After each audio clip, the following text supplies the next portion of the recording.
여러분 안녕하세요. 지금부터 김대중 칼럼에 관해서 말씀드리겠습니다.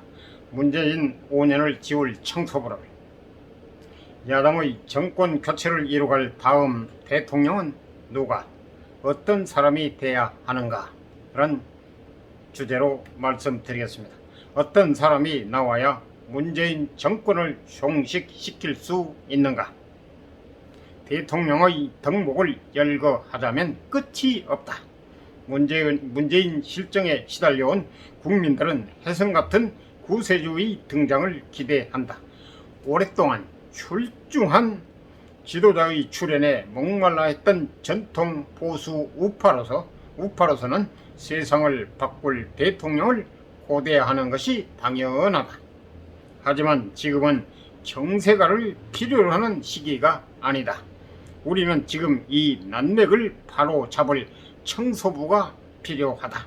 우리는 문재인을 지우고 법치를 바로 세워 나라를 전통의 자유민주주의로 되돌려 놓는데 방해가 되는 것들을 쳐낼 싸움꾼을 원한다. 대통령으로서의 식견과 안목과 자질을 두루 갖춘 사람이 있다면 더 말할 나위가 없다. 하지만 현실은 그렇지 못하다. 그래서 우리는 우선순위를 가릴 수밖에 없다. 우선순위는 우리 정치사에서 문재인 5년을 청산하고 지우는 것이다. 좌파 적폐를 가려내고 보수 우파의 지고한 가치인 법치, 공정, 질서, 안보를 다시 세우는 일이다. 문 정권 적폐의 청산은 집권 이후 5년간의 행적을 추적하는 데서 시작해야 한다. 소득 주도 성장, 탈원전, 주택 정책 등 주요 정책에서부터 각종 불합리한 인사, 권력 남용, 권력 비리 감싸기 등을 낱낱이 들춰내 이를 원상 복귀를 시키는 일, 이것이 보수 우파 정권의 첫째 임무이고 새 대통령에게 요구되는 차질과 능력이다. 이에 못지않게 청산해야 할 것은 문 정권의 이념적 편향이다.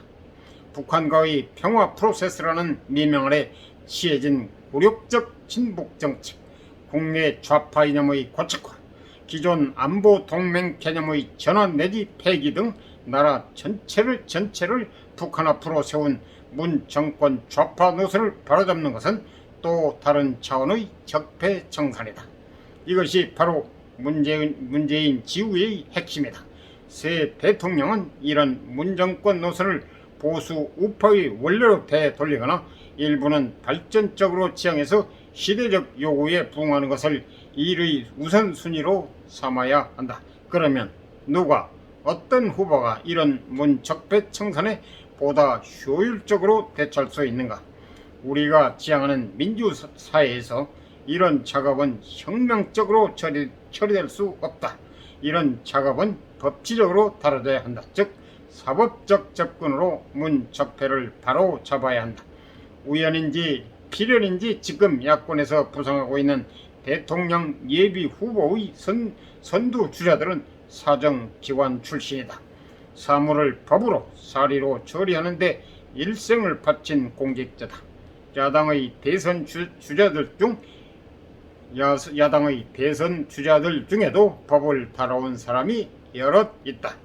여권에서는 사정기관 출신들이 임기를 마치지도 않고 야권 대권 정치에 뛰어드는 것을 막는 법안이라도 만들어야 한다고 하지만 그런 주장 자체가 야권 주자들의 사법적 능력과 기능을 두려워하기 때문일 것이다. 이런 역사적 사실이 적절한 비유가 될 수 있는지 모르겠으나 조선 왕조 건국 초기 태종 이방원이 취약한 왕권의 기틀을 타기 위해 정치적 청소를 단행했기에 그 바탕에서 세종이라는 불세출의 현군의 출현이 가능했다는 것에 유의해 본다. 나라의 경영을 책임지려면 모든 분야에서 식견을 넓히고 정책 기조를 세우는 지식을 습득하는 것이 필요하지만 단기간에 모든 분야를 숙독할 수는 없는 일이다. 새 대통령은 모든 분야에서 박식하고 능통하기보다 삐뚤어진 나라를 다시 바로잡는 일에 주력할 필요가 있다. 지금 이 나라에 필요한 것은 한 사람의 전지전능이 아니라 여러 분야를 다룰 수 있는 능력의 참모들을 쓸 수 있는 지도자의 통찰력과 포용력이다. 그 바탕 위에서 훌륭한 경세가 세종이 탄생하는 것, 그것이 바로 대한민국의 바람직한 국운이다. 우리는 지금 대단히 이중한 상황에 처해있다. 전 세계가 코로나 팬데믹에 휩싸여 정체하고 있다. 인간의 삶이 황폐화하고 경제적으로 침체해 있다. 북한과 중국의 이합은 날로 심해지고 있다. 미국이 철수한 아프가니스탄에서 벌어지고 있는 상황은 자칫 한반도의 미래일 수도 있다. 어느 때보다 새 지도자의 국가관, 안보관이 요구되는 시점이고 무엇보다도 민주적 가치관이 절실한 시점이다. 이상 도움이 되셨으면 구독, 좋아요, 알람 꾹 눌러주세요. 감사합니다.